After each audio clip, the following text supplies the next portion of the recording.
Hello, viewers. Welcome to my YouTube series, Recovering Marriages.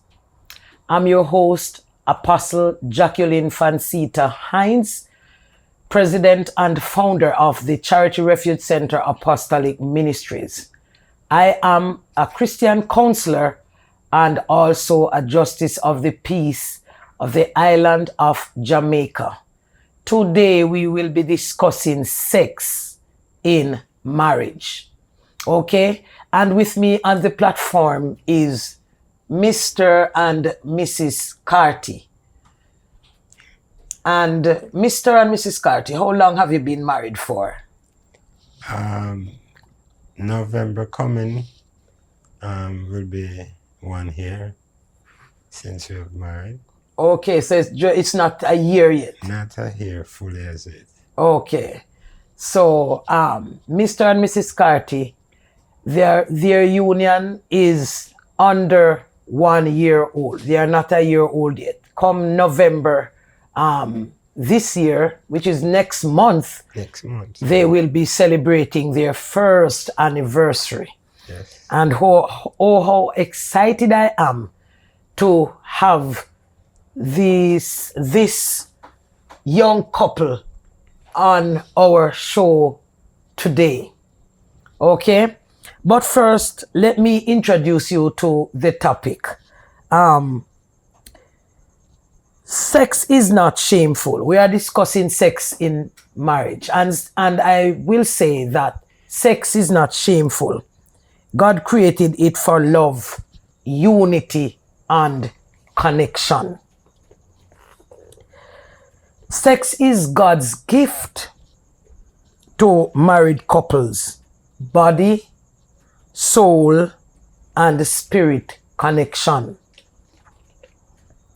Sex builds closeness, trust, and covenant.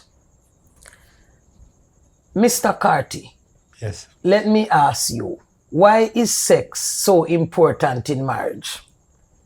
Sex is important in marriage because it brings that bond between the couples. I must ask you, do you enjoy having sex with Mrs. Carty? Of course, Apostle. Very much. Okay, all right. You enjoy having sex with Mrs. Carty. So who is they would say, the sex maniac? Well, for starters, Yeah. You are a sex maniac? Yes, and then That she means gets you hot. enjoy and you love to have sex. Yes, Apostle. Okay, I see. All right, so this question is for you, Mrs. Carty. How does it bring unity between husband and wife? All right, good night, viewers. Thanks for having us, Apostle. Well, it does, because what it does, it brings a level of closeness that you're not able to fully explain that closeness. And so that's one, because it's that covenant that connects the couples together, knowing that the Lord had brought you to become one. So it's like in that time you are practically become one, and it brought that unity, that intimacy of being one. So I believe it's quite important. Well, sometimes as a Christian counselor, and I've counseled many couples, and sometimes the wife, she might have a higher sex drive, or the husband a higher sex drive. Either way, there's always one who doesn't like sex any at all, or enjoy having sex. Which of you don't enjoy having sex? You don't like it? None of us. So both of you enjoy having sex? Both of us. Okay. And so, sex is not unclean when it is done the right way. A matter of fact, the Bible says that marriage is honorable and the bed is undefiled. That means God created sex for both man and woman, Amen. male and female to enjoy. Okay? Amen. And so I would ask, why are people afraid to talk about sex in church? Right? They will go on their phone and they will watch it and they will talk about it elsewhere, but in church, when this subject is brought up, people shy away from it. Why? Well, maybe because of the society that we live in, you know, though we act as if it's a forbidden topic, but we know that, because I really can't fully answer why, because knowing that when you come together, you are in one, you are no, I would say legal, right? Okay. And so there is no need for you not to speak about it. But maybe a person doesn't want to speak about it because sometimes there are persons who are not yet married, maybe struggling with urges and so on. So sometimes speaking about it may evolve, that hidden part that the person maybe want to hide, that they're struggling with that, those thoughts or so on. Maybe that's just my thought. Okay. I believe that in a marriage, both parties should enjoy sex. But in some cases, there is one who doesn't. Either the wife or the husband. Maybe because there is not enough foreplay, or maybe because the way it is done. So sometimes when I'm talking to a wife or a husband, they will say, my husband he doesn't take the time out to do foreplay. He just forces himself on me. And so because of that, there's no enjoyment in sex. Are you experiencing, does your husband play with you? Does he kiss, Mr. Carty kisses your lips, he makes you, he takes you on the moon and you just enjoy having sex with him? What is your sex life like? Well, my sex life, Apostle, is very Exciting. enchanting and Jesus. escaping. Very, very out of the box at times. Well, particular for me, Yes. I would tell him how I want it. Oh, you tell him how you want it? Yes. No, so- but I've never heard of that before. What you mean you tell him how you want it? because before marriage, before I became settled down in church, I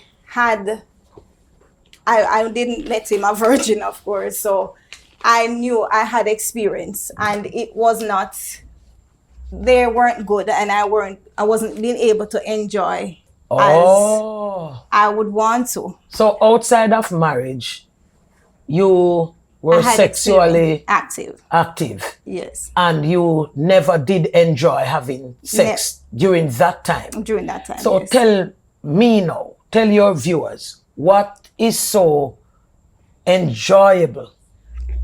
What is so exciting? What is so nice, intriguing in having sex with Mr. Carter? What makes it so? What makes it different is because of that friendship that we had developed on that bond. So I am able to say, okay, I'm not pleased this way, or I'm not comfortable this way. And so he would want to please me, so he would take the notes of what I'm saying, because it's now in our case, he desired to please me, so therefore he will not just want to do his thing and then that's it. You know, we have an understanding that both of us is in it together, and we are aiming for both of us to have that experience and have a pleasure in that experience. You said earlier that you would tell Mr. Carty how you want it. So tell me what you said to Miss. What did you say to Mr. Carty? Well, I will tell him where to touch me, because if he doesn't foreplay, I will not become in the mood, because I'm not easily in the mood. So he has to get me in the mood. Okay, so in other words, you will tell Mr. Carty where your weak areas Yes. are on Yes. your body, right? So some ladies like it when the husband stuck their tongue in the ear. Do you like that? I don't like that part. Okay. What about the navel? Well, a little, yeah. Okay. Oh, I see. Can you at least tell us cautiously just one of the areas that you ask him to touch? Well, I would ask him to touch my butt. Oh, so you mean while he's doing his thing, he must hold on to your butt? Yes. Okay. So you enjoy holding on to her butt, Mr. Carty? Of course, Apostle. Okay. I see. This is exciting. So, okay. So maybe, just maybe, husbands and wives who are watching this video need to find out from your wife which area of their body stimulates and gets Right. them into the mood. Right. Okay? Yes. Because some people enjoy kissing, Yes. right? And some people enjoy holding on to the butt. But, right. Right? Right. And some people like to talk when they are having sex. Did you know that? Yes. Do you talk when you're having sex, or you just make a lot of noise? Well, I would love to talk, because I realize that it turns him on as well. Oh, it does? So it gives him a higher drive. It does. Okay. So what are some of the things you would say to him? Say, babes, it nice and don't stop. And Well, I I'm would glad say I that met sometime. you. And Yes, tell me, Apostle. Mr. Carty, you tell the viewers, what are some of the things that she would say to you during intercourse that gets you excited? Yes, Apostle. Yes, Carty, right there. Don't stop.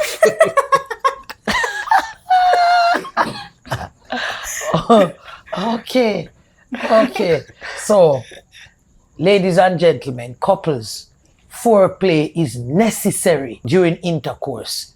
It must be done, right? So some persons just, I heard a husband once said to me that his wife never makes a sound during intercourse.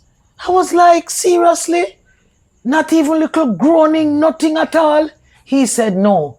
She just lay there and he does all the work. Oh, no. What do you have to say about that, Mr. Oh, no, Carty? that is downright. That will just turn me off, you know. Oh, that would be a turn turn off off, for you. yes, of course. What about having sex in different places? Like in some people would say on a stool, on the toilet bowl, or you know. Yeah. Have you ever have you ever tried those before, Mr. Carty? Or is just bed?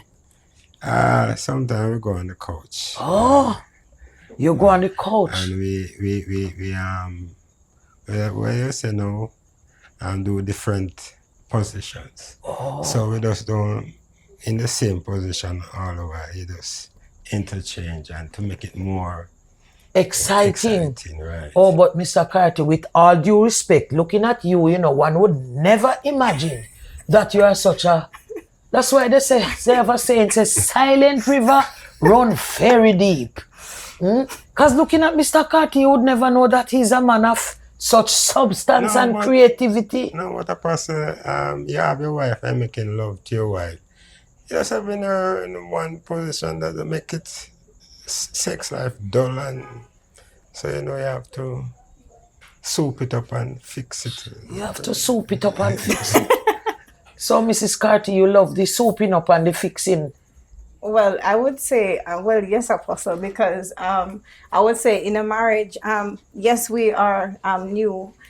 And that's one of the reasons I'm going to say this, because just to try to know your partner in terms of studying them, studying what give them a greater push, or what give them that drive, it makes a difference in intercourse, because I know that he he doesn't like it silent. I will not be silent. So those little things makes a difference. And keeping the fire alive in the marriage, right? When they say keeping the fire alive, when people say keeping the fire alive in a marriage, what is your understanding of keeping the fire alive? Well, my understanding of keeping the fire alive is that, sometimes we as human being, we tend to take things for granted. And the things that we initially used to do, we stop doing them. And so to keep the fire alive is to remember how you started, and to also always want to improve. Even sometimes when my husband will do something, I will always go back to him and say, "You're taking me for granted," because I want to remind him that.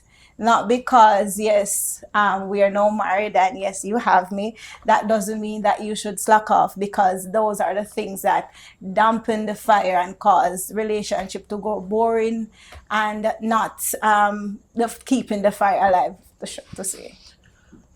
I am so glad that you touch on that point, because a whole lot of marriages are on the road of destruction because the fire has gone out of their marriage. And especially for Christians, okay, when you got married, you used to wear your lingeries, and you would make yourself look beautiful and desirous for your husbands. But after a while, you just begin to throw up yourself. You just start wearing these old clothes in the house, and long clothes, and you no longer wear those revealing shorts, and every now and then you would drop something and bend to pick it up in front of him, and and all of that.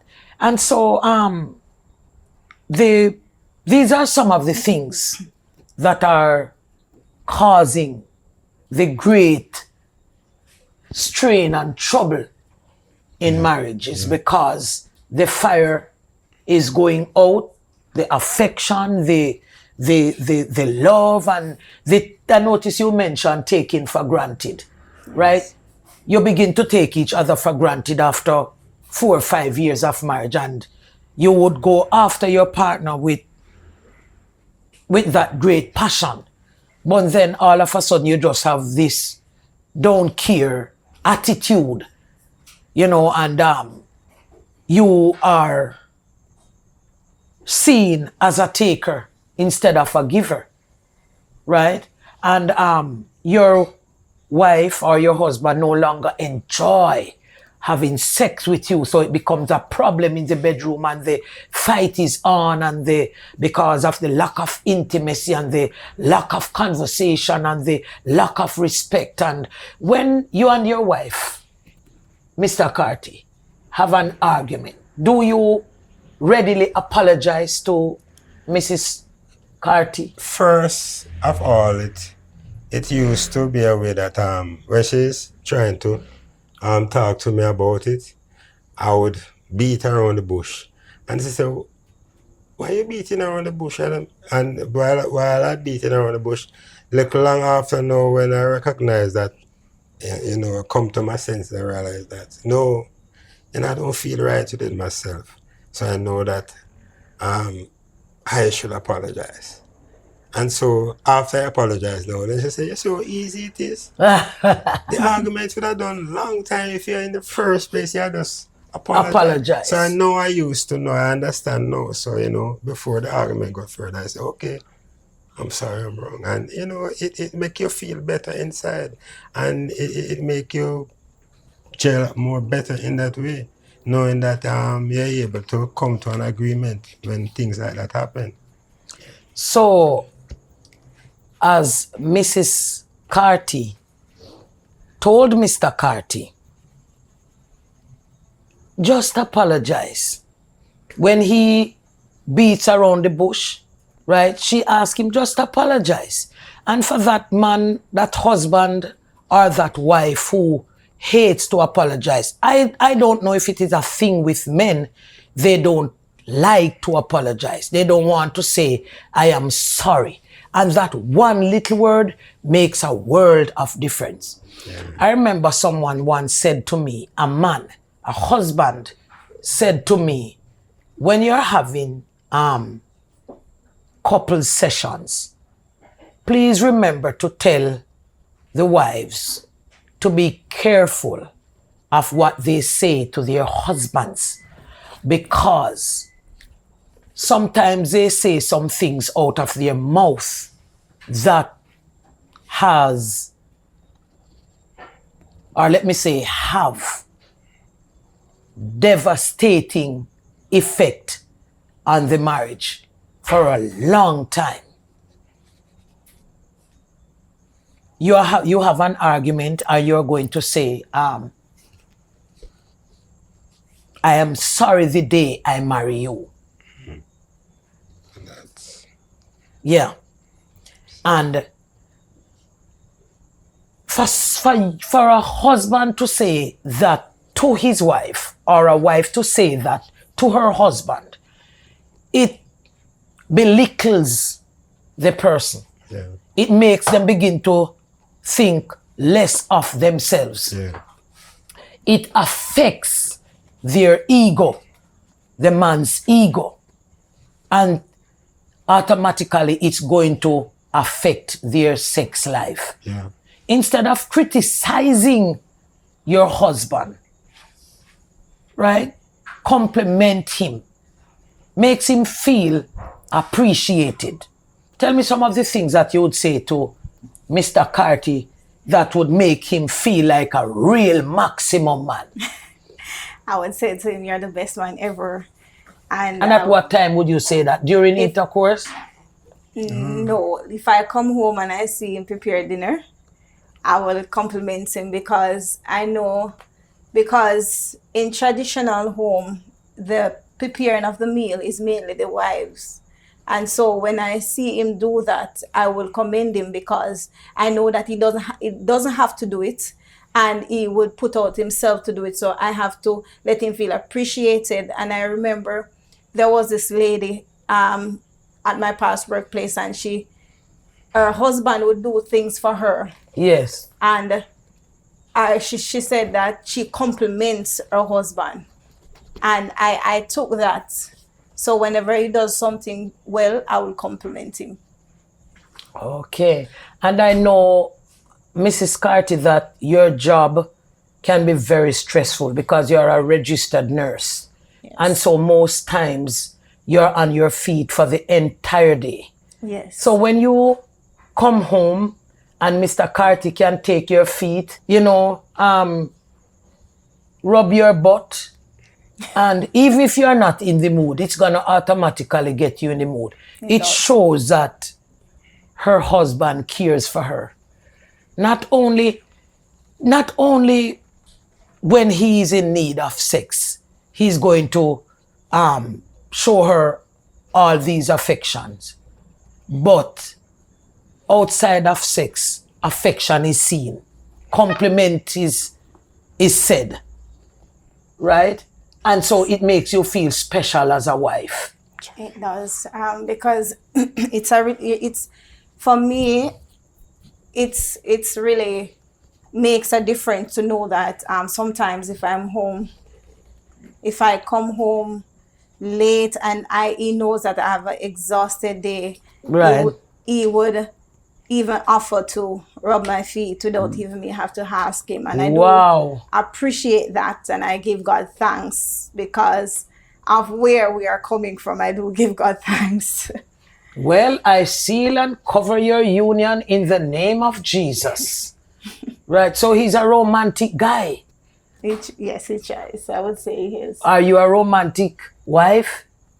Be honest, Mrs. Well, Carty. Do you maybe- rub his feet? Do you grab his butt?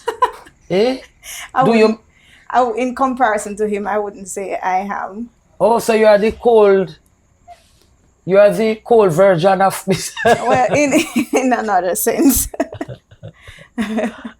So tell me some of the things that your wife does that excites you, Mr. Carty. Okay, I would be in the bathroom bathing, Yes. and I see her lying down in the bed. When I lift up the sheet and I see her in the lingerie, I would know what time of the evening is that.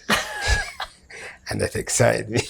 Okay, so the laundry speaks. Yeah, It the sends laundry a message. Yeah. Okay. You know what I wasn't expecting to hear you say when you're out of the shower and you walked into the bedroom and she's under the sheet and you lift the sheet up. I was listening to hear that she was born naked.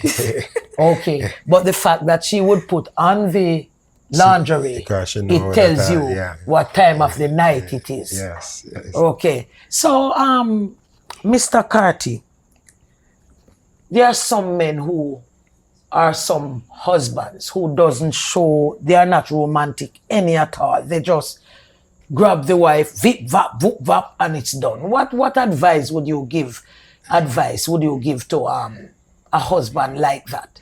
I would tell them that it's not appropriate for them to do that.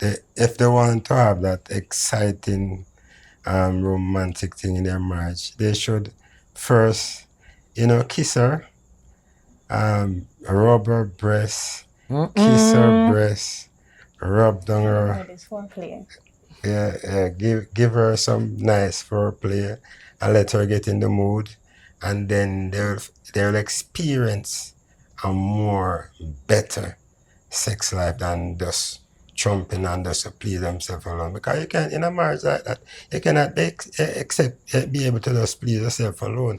The wife also wants to be pleased. So one party is always Is pleasing one- themselves. One party is always pleasing themselves, and that doesn't Okay. make it. The wife not gonna feel affectionate in that way. She want to feel that same way you're feeling, so you have to show her that it's not a one-sided thing, Okay. two-sided, right? So I always try to make sure that my wife, she is has a pleasure. She is preserved and she feel loved. Right, and when I realize that she feel love, that makes me feel good. Okay, very good. Yeah. I've heard it before that when men are stressed, they want sex to relieve that those moments. And when women are stressed, they prefer to talk. And so how can you balance that in a relationship? Now, your wife came home from work stressful, but the moment she walked through the door, there's just this urge, there's just this desire of wanting her right away. Some person would say, you just want a quickie, but she don't want a quickie. She just want to talk to you, to tell you that somebody at work got on her nerve today. How would you deal with that? Well, for me, I think that is like selfless, because if you have to, So that husband, yes, we would say he's selfish. it's selfish because Okay. you have to put yourself in her space, knowing that when you come home tired, and you can recognize, because when my wife come home tired, I can recognize that. And even before she says it, I would say, you want me to rub your feet for you.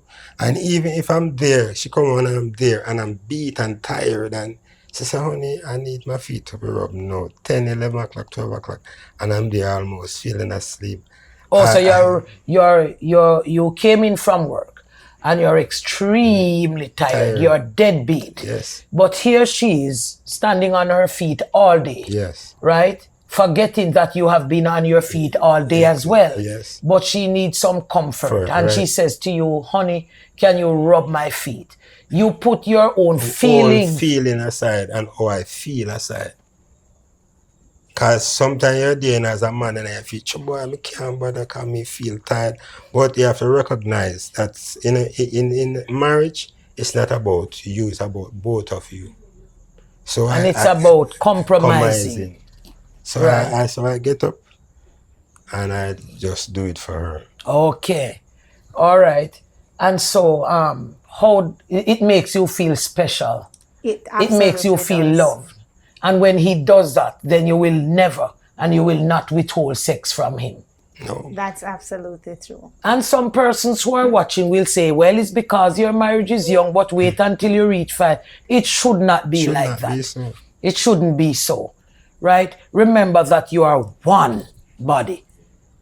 Right? For this cause shall a man leave his father and mother and cleave to each other, and both shall become one flesh. So your pain should be my pain. My hurt should be your hurt. My concern should be your concern. Talk to me, somebody. This is Talk Truth with Jackie. Talk truth. Nothing but the truth, so help me God. Amen. Right? So whatever it is that the other party is dealing with, whatever it be it a troublesome situation or a joyous occasion, both of you should be united together in this in order to make it work. Right. Okay? Then there is this thing where the husband doesn't apologize to the wife, but when night comes, his hands do the talking. Have you ever encountered that, Mrs. Carty? I wouldn't say, because I've noticed that my husband, if we have a disagreement and it doesn't fully close before night, he will know that, okay, well, he tries not to push me, so if he knows that, he will not attempt. He will just stay his corner until we reconcile, whatever it is. Okay. Yeah. So, Mr. Carty, your hands doesn't do any talking. Once you recognize that she is not in a good mood, what do you do? Well, I just be there and I give her a space. I don't trouble her. You don't talk to her. You don't try to find out what caused and what's the reason for her to be in that mood? Yes, invertly. I'd come, we'd start to talk about it. Yes. And then she'll tell me then, all right, what happened and what she doesn't like. And so we work it out before 12 o'clock or before day, so that the next day, you know, everything will be all right. Okay. Yeah. So talking about the situation helps. Yes. Because she start explaining now the situation, so I listen. I listen to her feeling and what's hurt her and what she don't like, and so after that we work it out and everything is okay after that. And how it makes you feel, Mrs. Carty? The fact that your husband would give a listening ear, right? So your problems now become his problems. Well, him giving a listening ear, it is a breath of fresh air for me, but I must say it didn't really comes overnight where that is concerned. So at first it wasn't like that? At first it was difficult because we had courted for a good while, a long period of time, over a couple of years. Wow. And so in other words, then you kind of know each other inside out a bit? A bit, yes. Okay. It was difficult maybe for the first 2 years because we quoted a good year. And he wasn't the type of person to listen. Wow. And so we would have a lot of disagreements.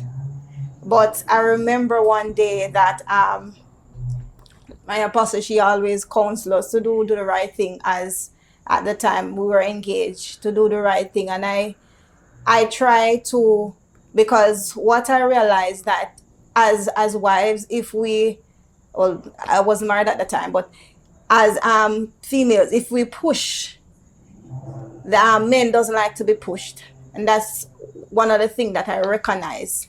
So I would leave him. It was the easy.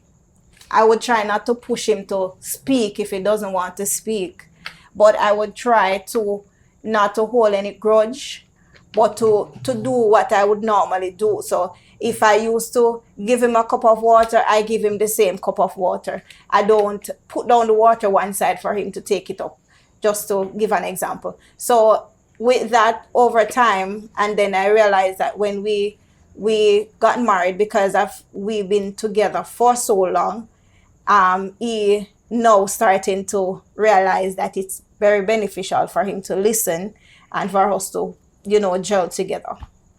Very good. Very good. So you see, courting is very important. Yes, it's very You important. started out by laying a very good foundation for the marriage. Right. Did you have sex before you got married? No way. So when the temptation comes upon you, and how did you manage? I believe the Lord will help us in that aspect, because when we started dating, I said to her, I don't want, I make it clear that, I don't want that to happen to our relationship, because I know it's not a part of the plan that God has for us. And so, because we hold out, after we're married now, it's been a blast, and I know it was true we obeyed the Lord. And I would say another thing is that because for me, it was very difficult for us to, get to know each other. So with that, the focus wasn't on that. And I always tell the Lord, you are the one who's going to keep me. I said, I always call him Mr. Carty, even though he's my husband. And even today you still do? And even today I still do. I would say, I don't know about you, but I tell the Lord that he's the one who's keeping me. So my confidence is not in you, and it's not in me, it's in God. And so with that, I've proven the Lord that he can keep you as long as, and it pays to be patient and hold to what God has in store, because if we had gone ahead and say jump the gun, we would not have been here today. Yeah. Because he would have gotten fed up and walked away. Yes. So what do you say to those couples, or that couple, and they are planning to get married, and the husband to be will say he's not going to marry any puss in a bag? Well, I would say to that person, once you trust the Lord, he's not gonna give you no pussing bag, because you have waited for him. So why would he give you a pussing bag after you have waited, and knowing that? So if you trust the Lord, I told my husband that, the Lord showed me what you have before. What you mean what he has? The Lord shows me it's private, because we had a relationship because he does not want me to sin. Okay, I am shocked. The Lord showed you what Mr. Carty is private. Just say it's private. It's private. He showed me. No, say no. Mr. Carty, say that. Me, I say. So she didn't tell you before the first you hearing it? It's afterwards she telling me. That the after Lord. we got married. Oh, so you were praying to the Lord concerning the So relationship. I told him I was not surprised. No, hold on. Hold on a minute now. Okay, so what did you ask the Lord to show you? Well, What? in not in many words, but I remember I was thinking about it.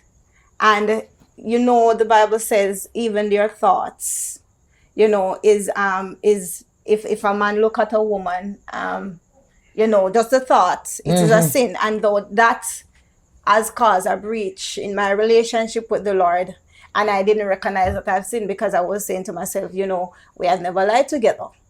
And when the Lord brought it up to my understanding that your thoughts, afterwards, when I repented, He had showed me, because that was the reason I wanted to know what it looks like, because you know, you heard person talking about pussy in a bag and all of that. So personally, with me and the Lord, it was my concern. So He took that out of the picture. So in other words, then you were concerned, and you wanted to know if it's small or it was large. Yes, Apostle. Okay. So you never. So why is it that your thoughts had to go there? You never really begin to think or ask yourself the question: Is he really? What type of person is he? What type of husband is he going to be to me? Is he going to be the perfect husband, even though there's no perfect husband? Yes. But why did your mind have to go to the man private? Why it have to go down there for Mrs. Carty? Initially it was, and from the Lord cleared that up. I never had a problem, like I never lost it, and the Lord just cleared it up. So okay, so it was during your lusting period, because you were lusting at him. But all right, come on. In any normal person would want to know. Yeah. Any normal person would want to know. I'm wondering if God has chosen this woman for me, or this man for me. I'm wondering if I will be satisfied, both physically, spiritually, emotionally, and sexually. Because you would hate to know that you marry someone and he's not able to satisfy you sexually. So, you know, she's within her rights in wanting to find out. And she didn't ask the Lord. Notice what she said. She didn't ask him. You know, the thoughts were there, right? And then, because the Bible says the Lord knows your thoughts afar off, God answered her prayer by showing her that this man that I have chosen for you, you don't need to trouble yourself that you are marrying a pussy in a bag. Once I choose your partner for you, right, it is well done. It is a job well done.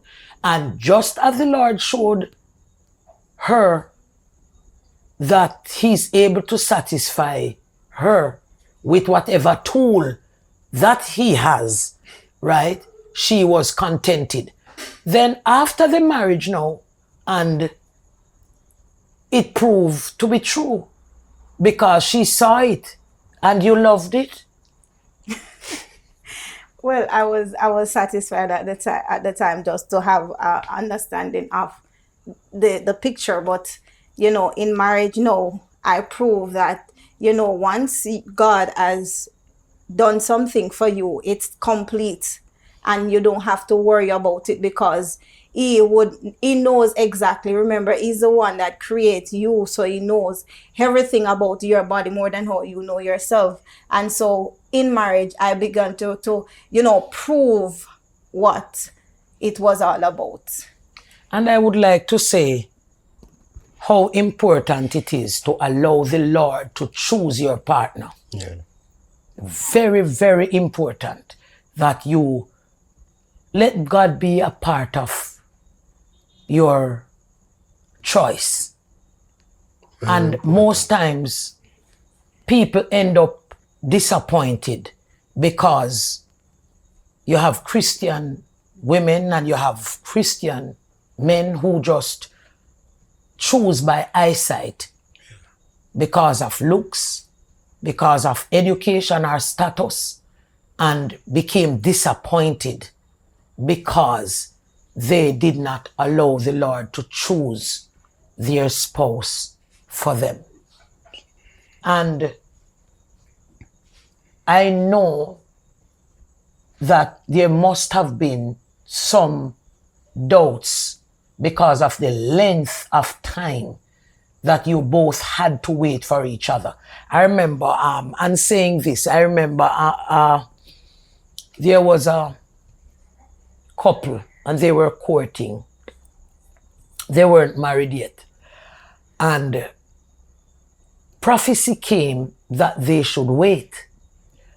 And the wife-to-be said, how long should I wait? The Lord said that they were to wait. And I believe during that waiting period, there is a process taking place. There was a process taking place. There was a work being done on each of them.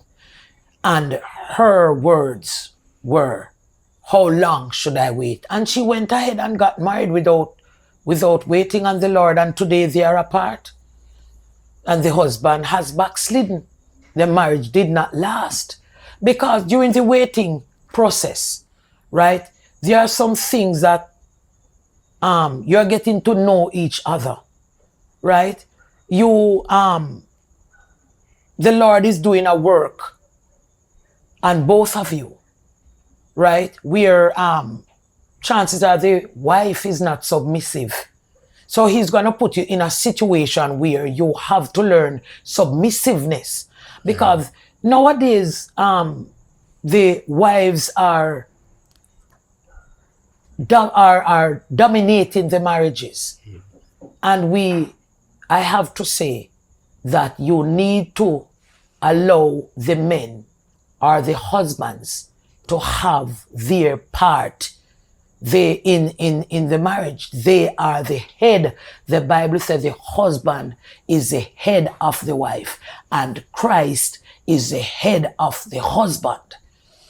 So you need to give the husband, the man, his place in the house. He is the one who is wearing the pants, and you are the one who, ladies wear pants as well, right? But in other words, what am I saying? The man is the head of the house. He has the talk. Not that you can't talk, not that you don't have a talk, but we're loudness and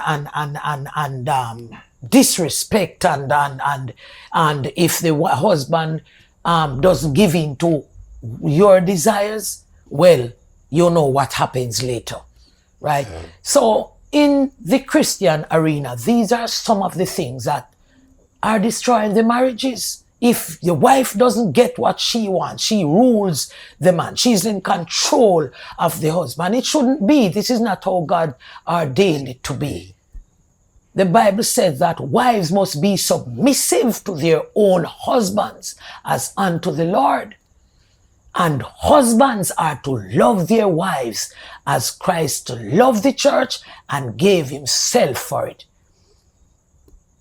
So the problems lies with us couples when we want to do it our way.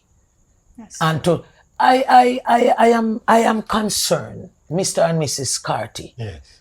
I am concerned for the couples today and those who are planning to get married. And my question is, have you prayerfully sought the Lord concerning your spouse, the one you plan to marry? Did you get an answer from him? I always say to the singles that sex will always be there. Always. Yes. Be there. Yes. So it's not something that is going away. Not running away. It will be with us until eternity. Yeah. But it is for us not to be in a rush. True. Right? To get into marriage without first seeking the face of the Lord. Yeah. For him to have and to give you instructions where that is concerned. Yes. How important, Mr. and Mrs. Carty, was it to get God's approval on your marriage? Very important. Was very important, because I see if we were relying on ourselves alone and what we think and how we feel, we wouldn't be sitting here as wife and husband. And so it's God alone has taken us through, because it wasn't easy for us in our time before we got married. And if it wasn't depending on the Lord, if it was on us alone, yeah, my wife can tell you, if it were left to us alone, we wouldn't be sitting here. And so it's important in everything that you're doing in your engagement to get married. It's important to have the Lord carry you through, give you direction and decisions that you're to make. Because I see where the Lord has helped us both through our time of getting up, courting together. I see where the Lord has taken us. And if we had not gone through those times, we would not be here right now. If we had married in the first year or the second year, we wouldn't be here. So, in other words, what you are telling me, that the wait was necessary. The wait was absolutely necessary. It wasn't easy. It was frustrating, and sometimes we feel like we want to break, but we held on to that promise that the Lord said. So there are times when you felt like just walking away. Felt like just walking away, but she most of all wanted to walk away. No, she's most of all hold on, because she believed on the promises of she God. believed on the promises, and she always said to me, see, it's the promises of God. God has promised me you, so I'm not letting go. Wow. And how did that make you feel hearing her utter those words? You see, I usually know the man will feel down and depressed, and that kind of give my spirit another lift to say, oh God, see there, my wife has so much faith in God, knowing that through it all, she is gonna wait. Is there any time, Mr. Carty, when you felt during your courtship, you felt like you just want to taste a piece, you just want to have sex? Let me see now. From the no apostle, because from the instant when I hear the Lord said, I said to myself, I'm not gonna go near there. I'm not gonna go nowhere there. No matter how close she come to me at time, right? No matter how close we are together, I made up in my mind that no, I would never. And as a matter of fact, while courting, I never kiss her nowhere but on her jaw. I never touch her. So you're a very strong man, Mr. Carty. Yes, I never touch her. I made it up in my mind that you would never touch your wife to be until that night. Until that night. Okay. Thumbs up to you for that. So what would you tell your viewers tonight, those who are watching and they are planning to get married and they are tempted to just cross over, just wait upon God. Wait upon the best thing you can do is wait upon God. Because if they don't wait upon the Lord, they are going to feel guilty. They're going to feel guilty, and when you are not there, when you're married and not honeymoon, you're not going to feel that specialness. Yeah. Oh. It's not going to feel so special again, because you have already broken the barrier. So that feel that you would feel now and that special that how you would feel inside, you're not gonna get that enjoyment. And I want to tell a couple, you are planning to get married. And once you let in the spirit of fornication, once you go and lay with each other, have sex before marriage, and you are a Christian, especially a child of God, 5 years, 6 years, 7 years down the line, that spirit is going to come right back to test you. Once you open that door to fornication, it's going to come back to haunt you. And you will remember, I did have sex. Before I married my husband, I heard of a incident where there was this guy who he was messing around with two ladies at the same time in the church, promising marriage to both of them. And on the day of the marriage, the one whom he chose to marry, the one he rejected, came to the wedding and just pour filth on him. Why? Because he deceived her. He lied to her. He told her that she was going to be his wife. Wow. And she came and she messed up the wedding. So I'm saying this to say that don't be in so much of a hurry to marry that man or that woman who you are looking at their physicality, but not their spirituality. Exactly. Right? Seek the Lord. Trust in the Lord with all thine heart, and lean not to your own understanding, but in all your ways, not some in all your ways, acknowledge him, and he will direct your path. Your closing sentence. For those wives, I'm just leaving a note.